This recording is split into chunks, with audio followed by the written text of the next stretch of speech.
Hello, my name is Vincent Faney.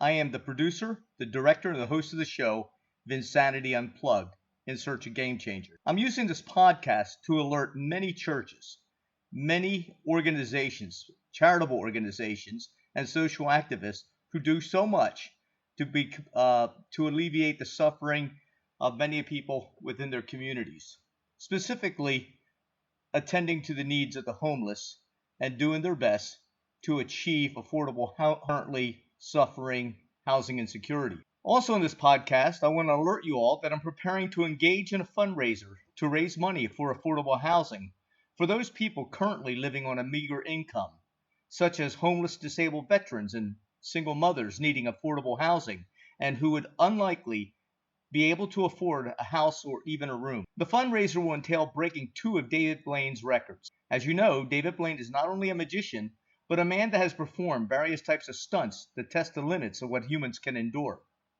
David Blaine has fasted for 44 days, losing over 53 pounds, of which 22 pounds of this was muscular tissue.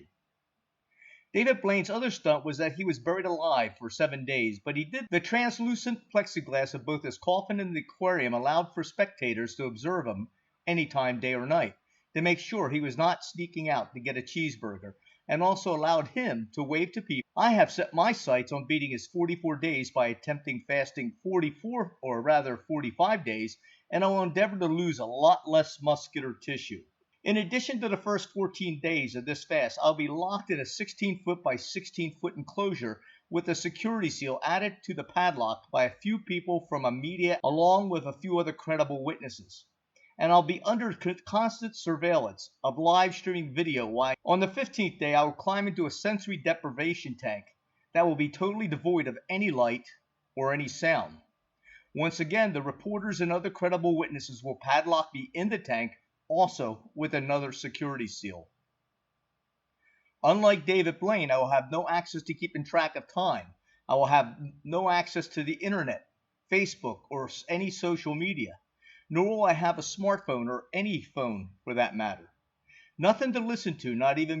In essence, I'll have no way of having any contact with the outside world, nor will anyone from the outside world have any method to communicate with me.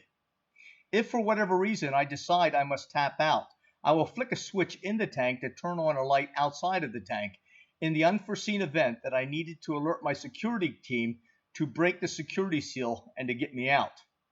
Of course, if I were to tap out, I would have no way of knowing how much time I've spent in the tank. Regardless, I believe I'll be able to beat David Blaine's 7 days in his coffin by spending more time in the sensory deprivation tank. For the record, I've never fasted longer than 15 days, nor have I spent more than 24 hours in the tank. Unlike David Blaine, there will be no way for my security team to know if I have a medical emergency, such as a heart attack or if I died in my sleep. They would only learn of such an event at the end of the 45 days when they are scheduled to open up the tank.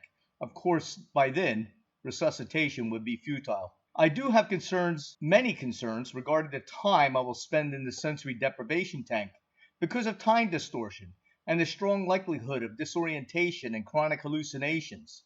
Medical studies assert that more than 3 days in total isolation can be detrimental to cognitive functioning, even if the isolation tank or room provides light. I hope that no detrimental effects will occur, and if they do, I hope they will not be permanent. So, you are all welcome to keep tabs on me.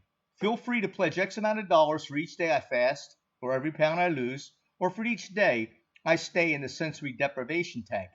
Wish me luck. I hope to see many of you on the skinny side.